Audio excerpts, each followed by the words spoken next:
if you do want to, kind of buy a couple books, this one really, I think, is unsurpassed in terms of looking at Qumran, Apocrypha, Pseudepigrapha, and Josephus and Philo. You really get nice summaries. I didn't duplicate all those, and yet they're kind of state of the art in terms of and that's another one, E.P. Saunders, and then. Tell us what happened to the Qumran community? The usual understanding is that they were wiped out with the Roman advance in 66 AD. But they had the foresight to bury the scrolls. They did. And it's kind of remarkable that you think until 1957 those things were in a cave. And the typical explanation is that this shepherd boy was out, playing and threw a rock in one of the caves and heard a ting.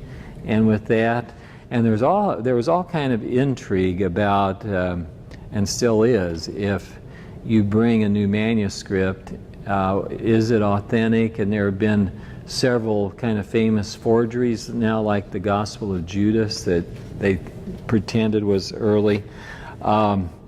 Let me just see if he said, like here's a very nice article on testaments, the sibylline oracles, apocalyptic literature, Gnostic literature. We haven't really spent much time on that, but Qumran sectarian literature is, they really do a thorough job, and that is written by, just a minute, I'll get the person here. That's written by Deborah DeMont. She's an Israeli scholar, and I don't think she says anything about the last days of the community.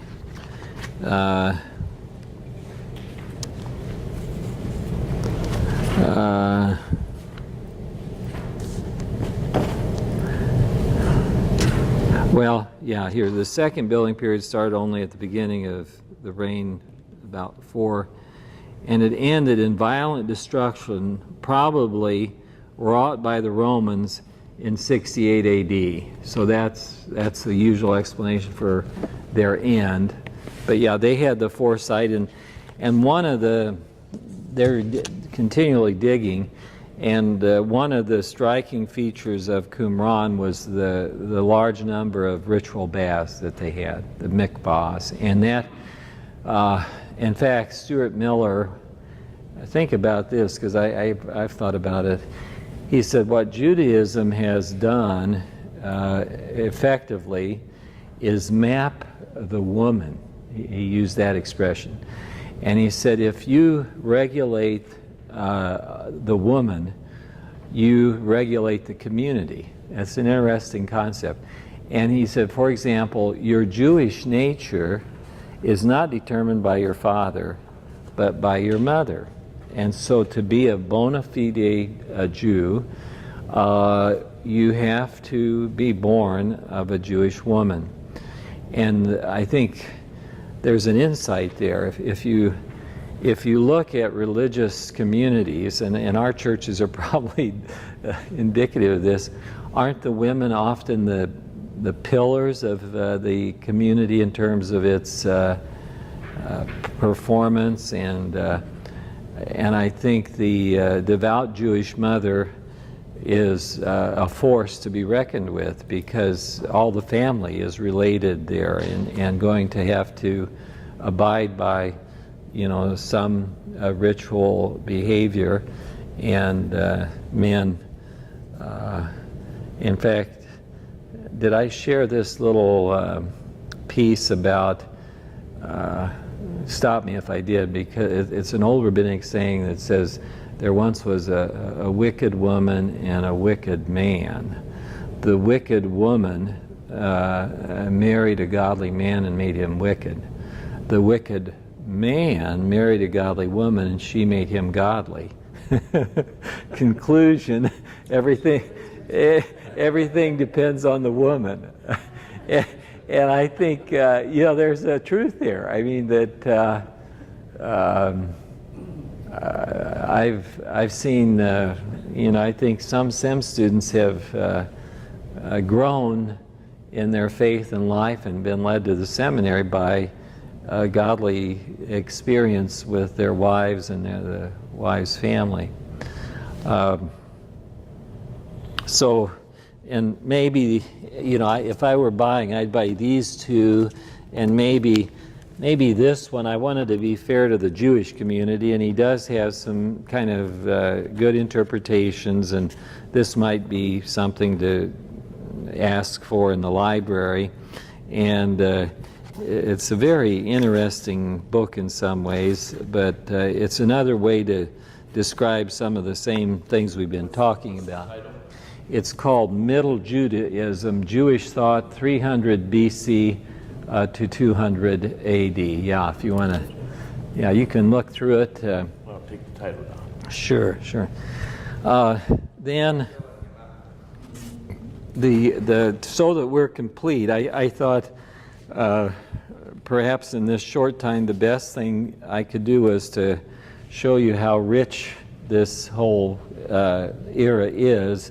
And it's a huge corpus of literature. When you add these together and begin asking what holds them in common, what separates them, and the one article, if you don't have it, that's okay, but do note this article on the Pesherim. I wanted to spend a little more time on that. We handed it out.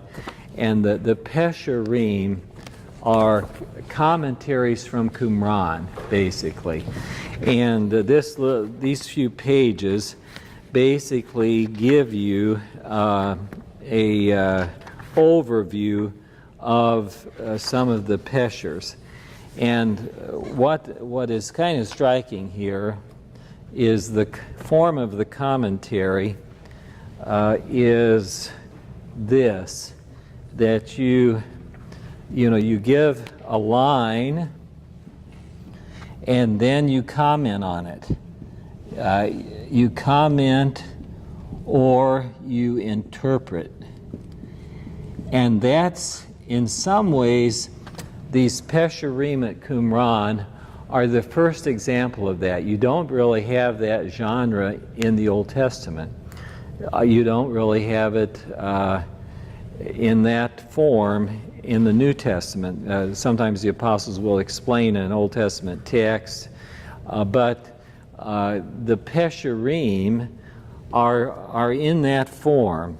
And let me just share a little bit. It says there are 15 compositions among the Qumran corpus that are recognized as continuous Pesherim, and then he lists them. And the word Peshar basically means interpretation. So you have in these Pesherim line of text and then commentary on it.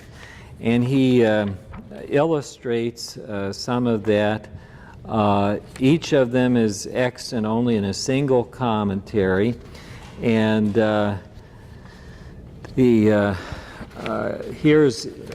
me give you one example. If you have it, it's on page 1051, and that's up in the right-hand column. It says, and here he's quoting Habakkuk 2:2. So Habakkuk 2:2 says, Yahweh said to me, write the vision and make it plain upon the tablets, so that he who reads it can run. So that's the text of Habakkuk. And now here's the Pesher. God told Habakkuk to write down the things that are going to come upon the last generation, but the fulfillment of the end time he did not make known to him. Its interpretation concerns the teacher of righteousness, that God made known to him all the mysteries of the words of his servants the prophets. So there you can see the community is coming in and explaining this in terms of their teacher. You know, it's kind of a messianic community. And then if you look just below that, he gives you 1, 2, 3, which I've kind of tried to illustrate here, with 1, a citation of a prophetic text, introductory formula, typically using a form of the word pesher, and then an application of the text to a contemporary reality outside of the original context. So that's from Qumran, and it's a new kind of literary piece. If you go to 1052,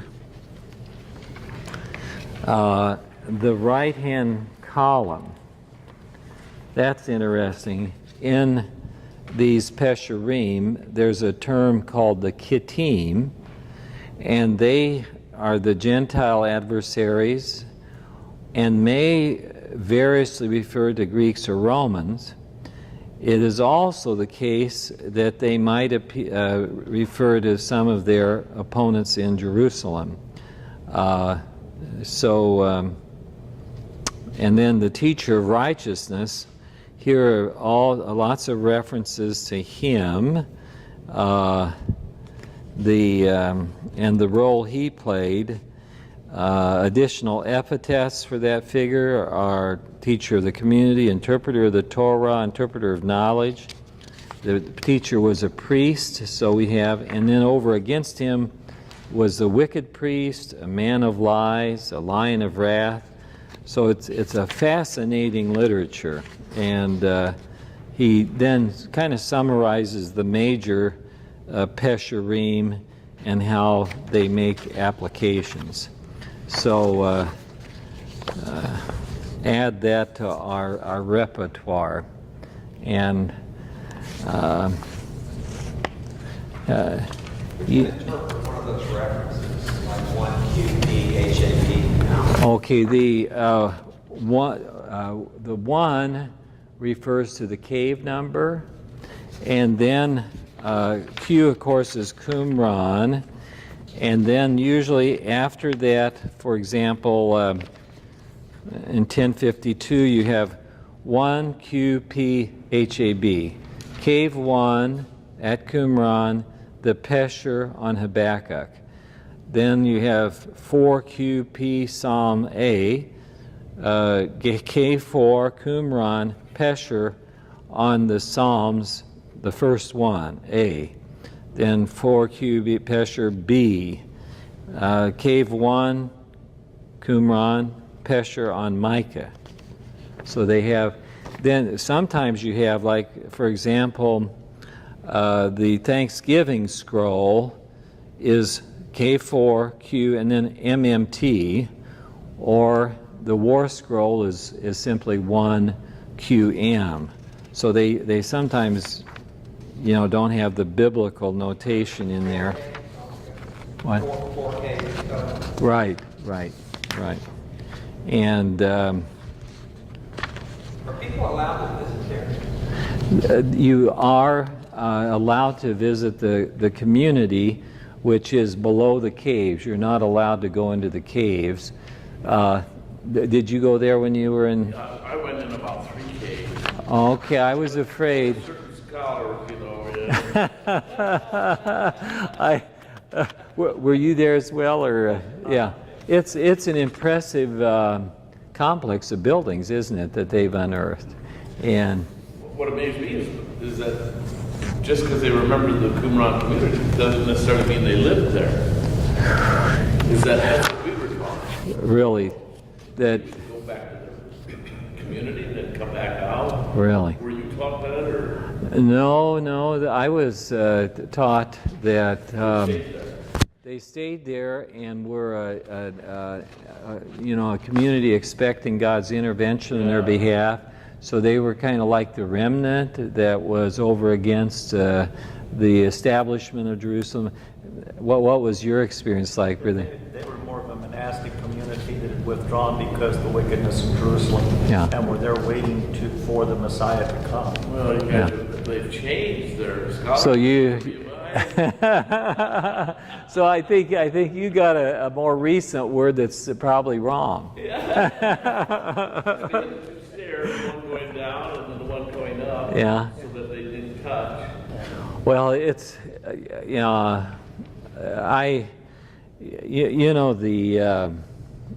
if we had unlimited funds, it's hard to imagine what is under some of those tells in Israel. I mean, we've excavated so few of them, and in our little effort at Qumran, I'm very happy to say I found one thing. I was going down a wall, and all of a sudden this perfect little circle appeared, and I kept kind of brushing with the brush, and here it was a millstone, but a kind of size. It was about 2 feet across and about 6 inches deep, and often the millstones were huge and for animals to push around, and they actually after measuring it and locating it exactly in our level of the dig, they took it to Jerusalem because it was fairly rare. And one of the things I've wondered is where Jesus says, it would be better for anyone who offends one of these little ones in my meme, that he be thrown, that a millstone be put around his neck and be thrown into the sea. And I thought, well, maybe his reference isn't to the big, huge millstone, but to this level that could easily be attached to a person, and they could be dumped in the sea and they couldn't survive, rather than the one that is, it'd take probably 8-9 men to lift to put around his neck, So, and you just wonder how, I don't know if you ever have, let me just mention this. You were introduced to a real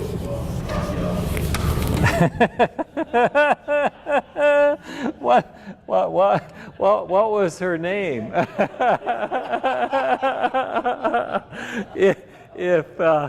if you this is the method that we use, at least Wheeler Kenyon. These are two British, because the Germans had gone into like Megiddo, and they just, let's get some gold and let's get some treasures. And they just took some big bulldozers through, So it was unfortunate that some of the early archaeology work was like that. But what we did was you would form a square, usually 4 or 5 meters wide, and then you would go down very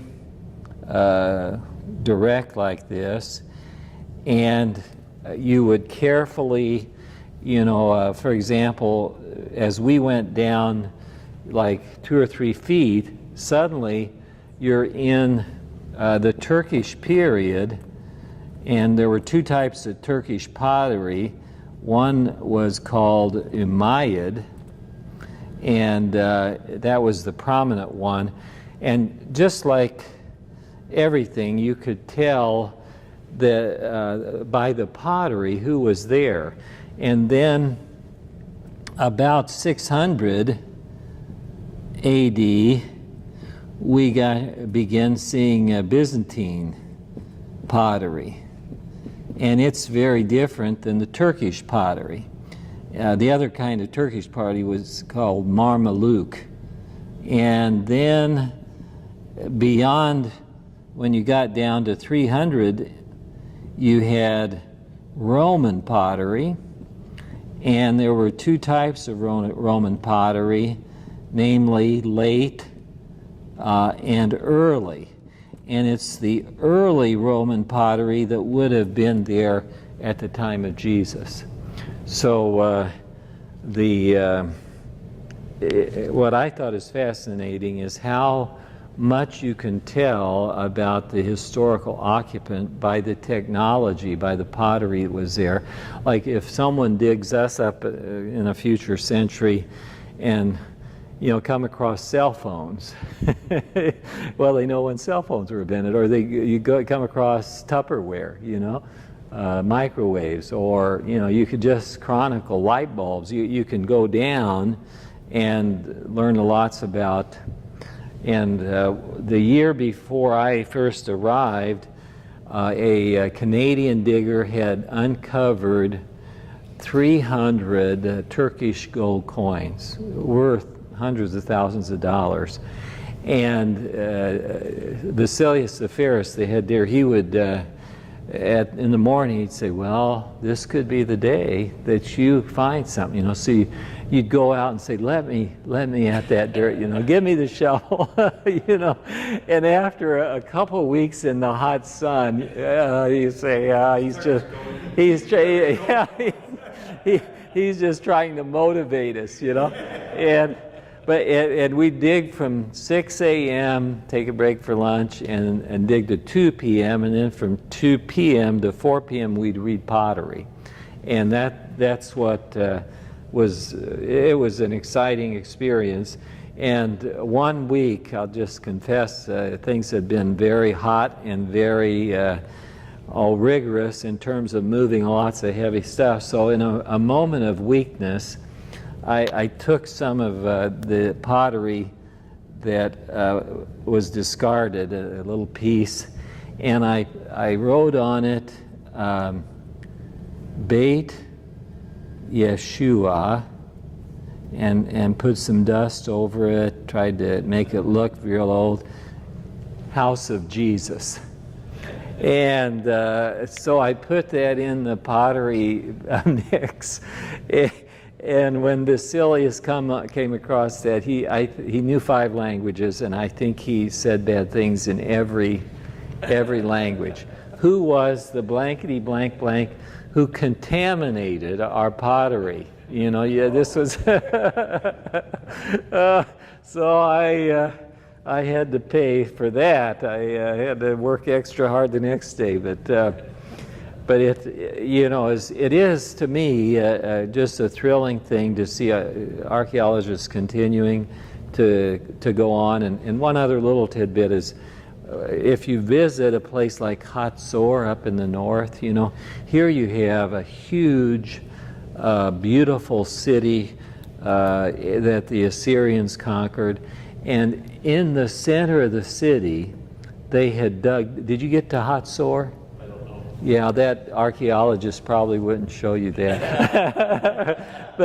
but in the center of the city, there is this huge well. I mean, it goes down about 200 and, what did they say, 30-some feet, and a staircase. So because we were with the Department of Antiquities, we could actually go down on these, and they would go. If you were surrounded and in siege, one of the typical strategies is to cut off the water. That takes care of them. But if the water is internal so they could stay, Hatzor could stay a long time, and the Assyrian annals talk about how they resisted for a long time. But yes, Pastor, you had a... Yes, I was going to ask, do they have these where anybody can go? Kind of side question. You can go for a summer, and I think they're glad to have you sign up. And it's, for a young man especially, I think a wonderful... We had a few older people on the dig, and one gentleman, a real devout Baptist, the heat got to him. He went home after a week, but I think...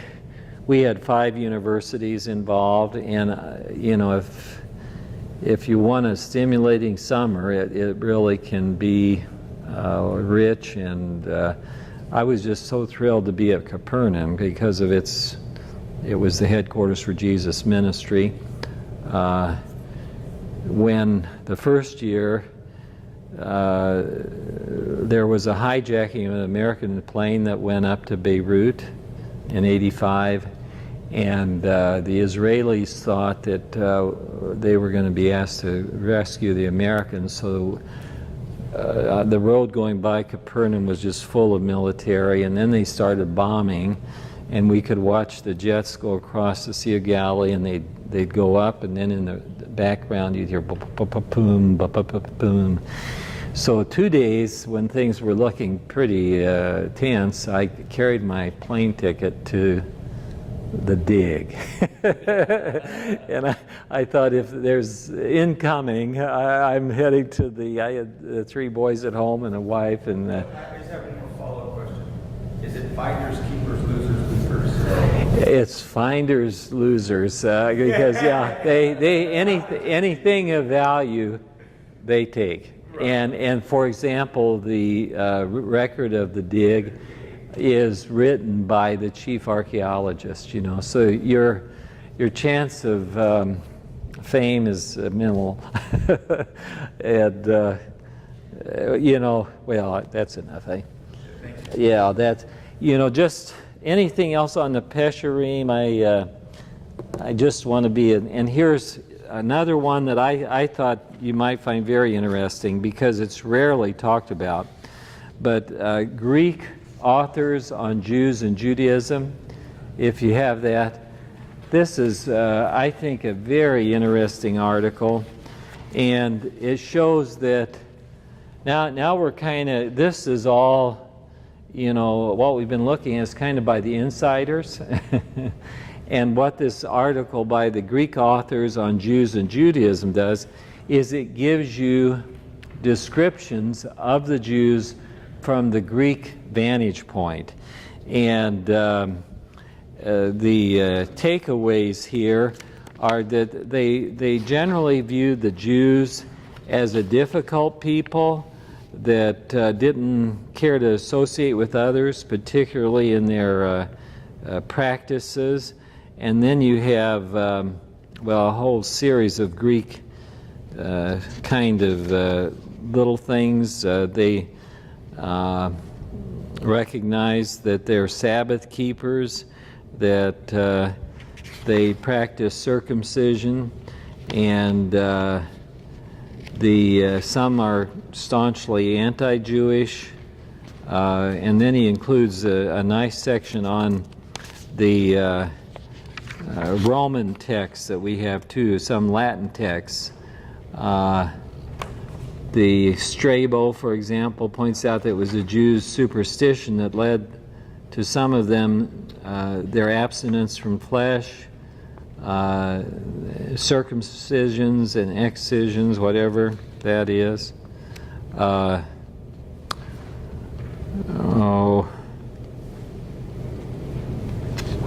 think it seems to me, as I was reading that some of those things were in error. Right. They were actually fabricating negative things about the Jews. I think that's right. It's a good point, because like one of the reports said they had a statue of Moses, and yet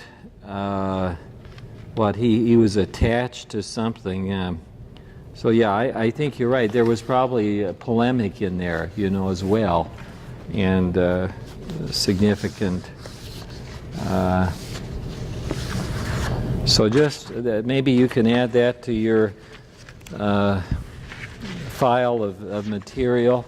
And the last kind of article, this Targumim article, Targums were Aramaic translations, and lots of translation largely for the synagogue. And if you look at, there are a fairly number of Targums that were very ancient. They think they were read in the synagogue tradition of teaching. If you go to page 1279, I thought there's a sentence there that might be helpful. Under Targumic social practice study, while it is often presumed that the extant Targumim reflect the practice of Targum mainly in the synagogue, and that they were intended thereby for a popular synagogue audience who lacked comprehension of the Hebrew Scriptures, we have strong evidence, once again from early rabbinic literature, that they may just as well reflect the practice of Targum in the context of scriptural study, where individuals or small groups at a wide range of educational levels, but including those who were learned in Scripture and rabbinic tradition. So it's a varied genre, and it does bring along additional interpretations and even discussion about how many languages people might have known. Okay, just another thing to complete our list.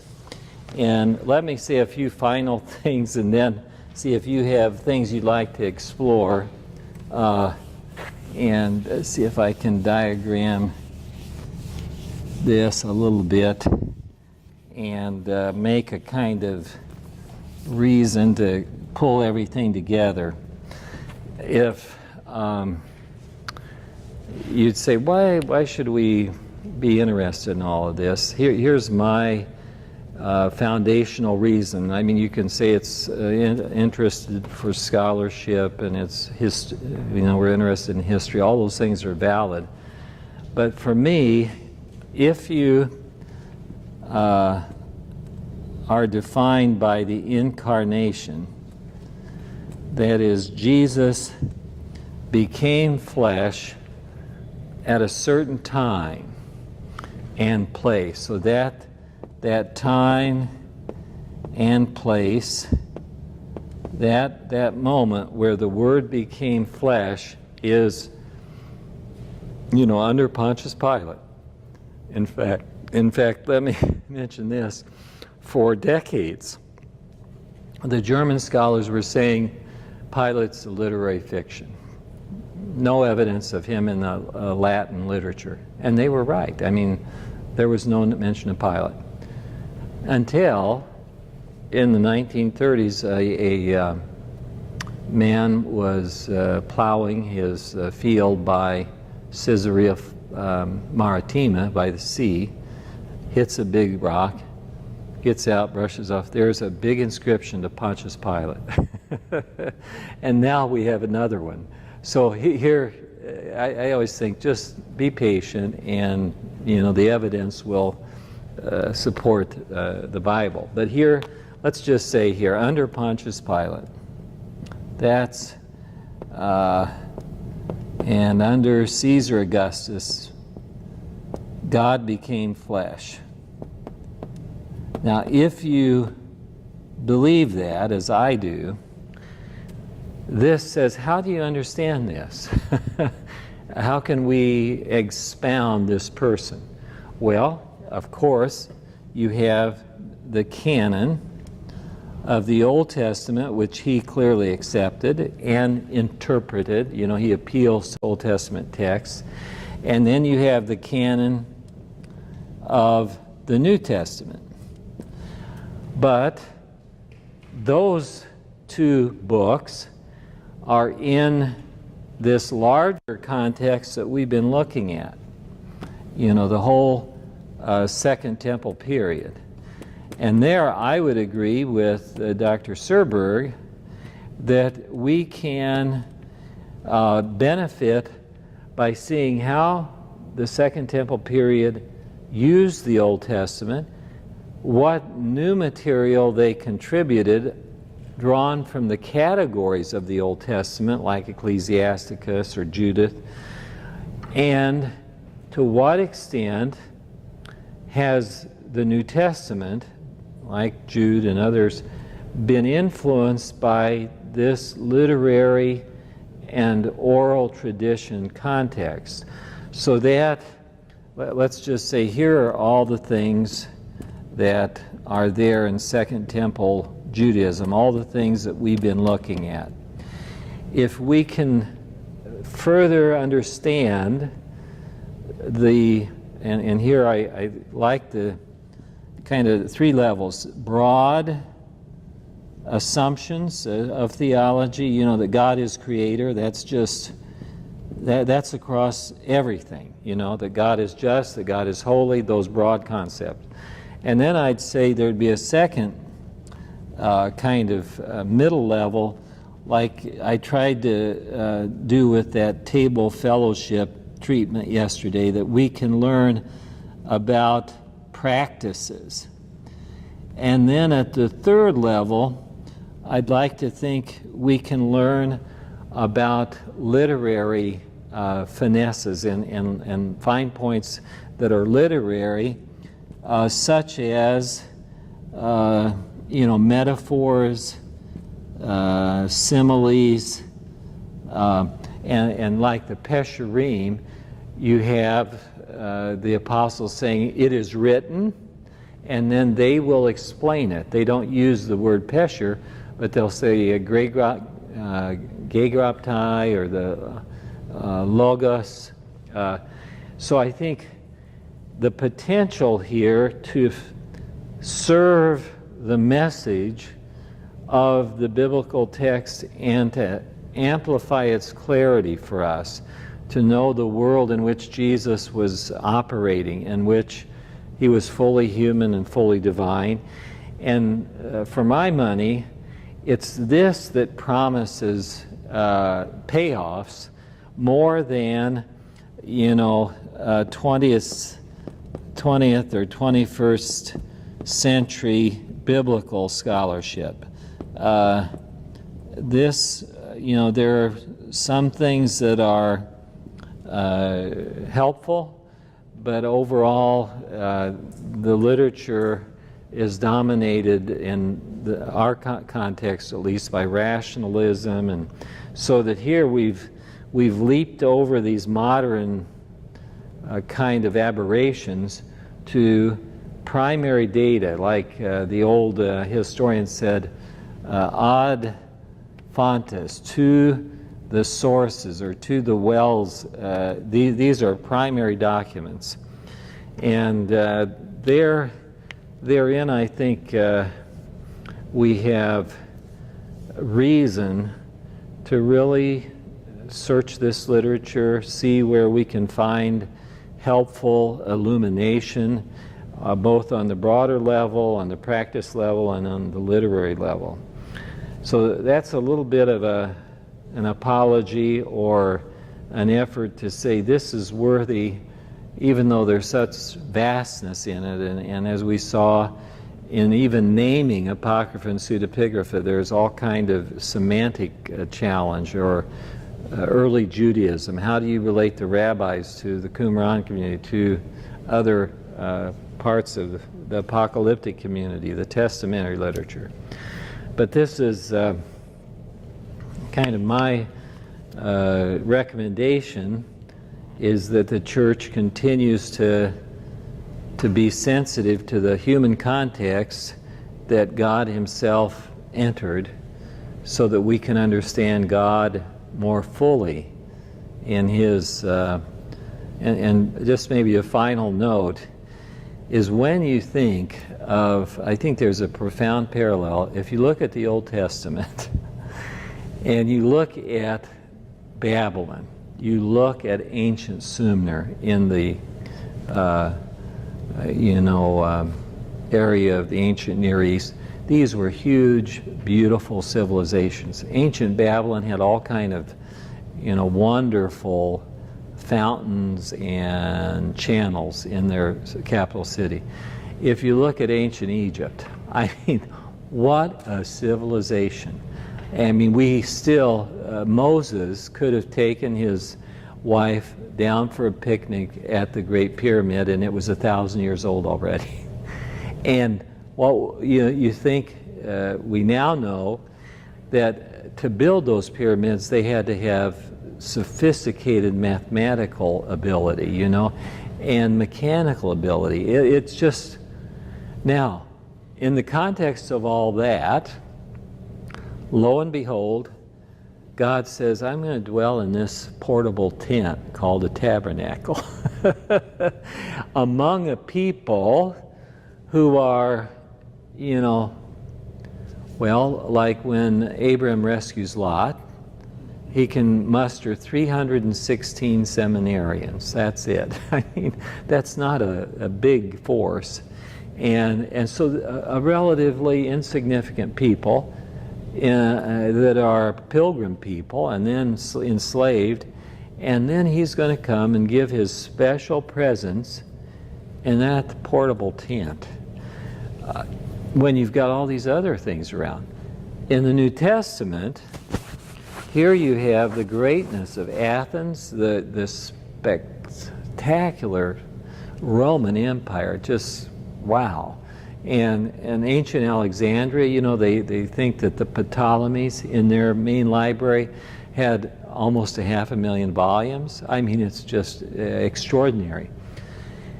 And what does God do? He said, well, I'm going to enter through this teenage girl into this world in a part of the Mediterranean world that's problematic, and raise him in Nazareth, which is a little podunk, not even close to Jerusalem, and Jerusalem was small potatoes compared to the great cities.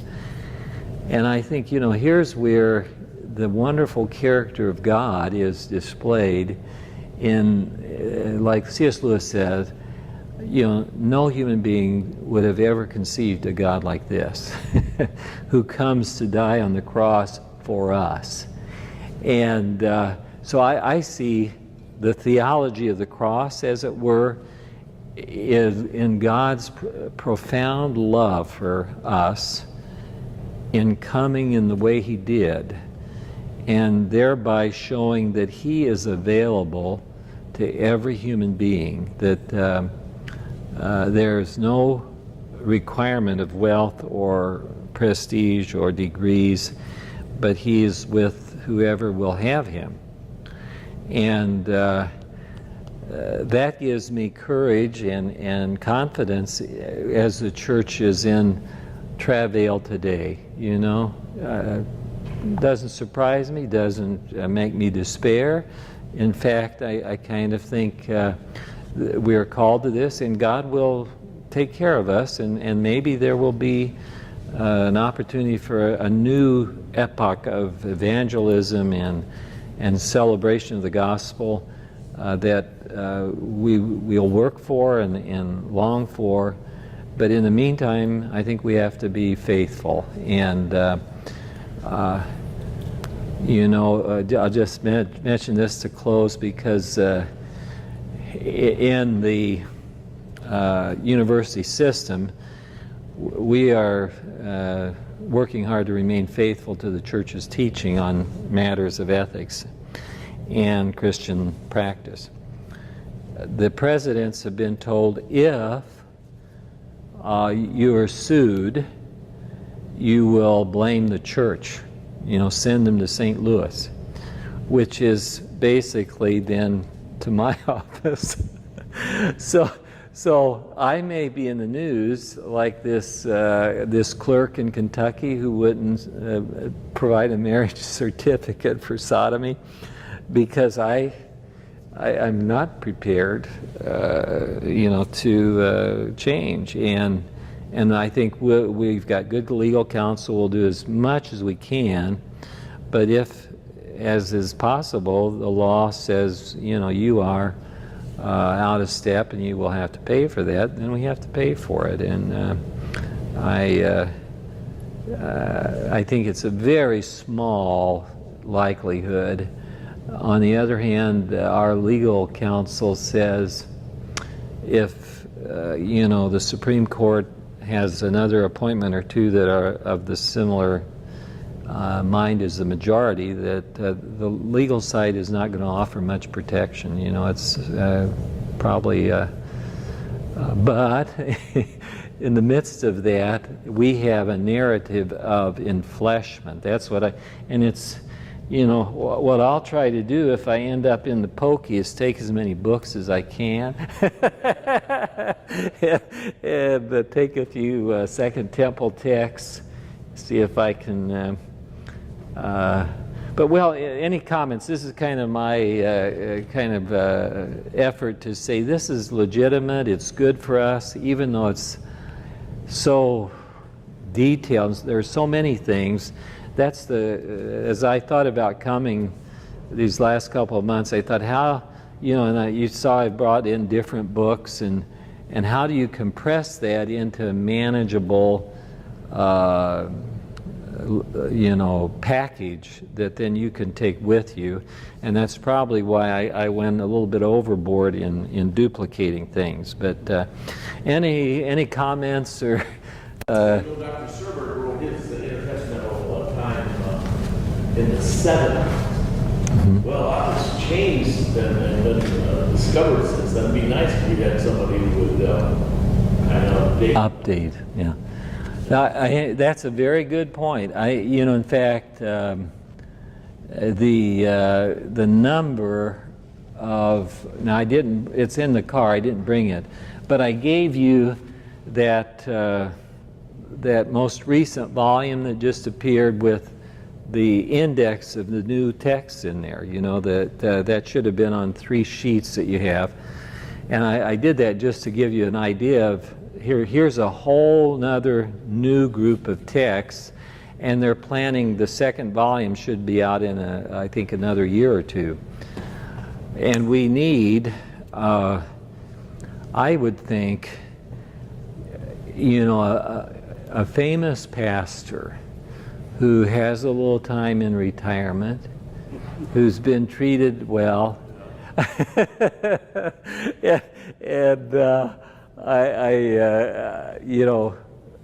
it's a huge job, and to do it well and to do it honestly with, academic integrity. But you're right. I mean, and I think one of the things, I've just glanced at some of those new texts, and some of them very clearly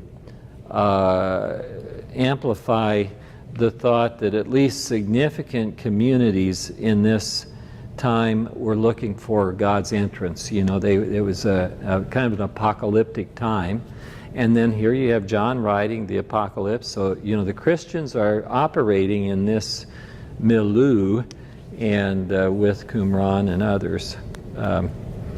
But any other comments? Or I just want to thank Pastor Ollendorf for organizing this and being a traffic cop and keeping us moving, and then for Pastor's hospitality here in this wonderful sanctuary, and it's wonderful to have a guest from Wisconsin and from the district office. I mean, you'll probably go right back and share this with all the district staff. And from Florida, goodness sakes, and this gentleman did a wonderful piece of work on the Lutheran Confessions. What was that called? Kind of a concordance? What did you make on that? About 180 grand? Is that?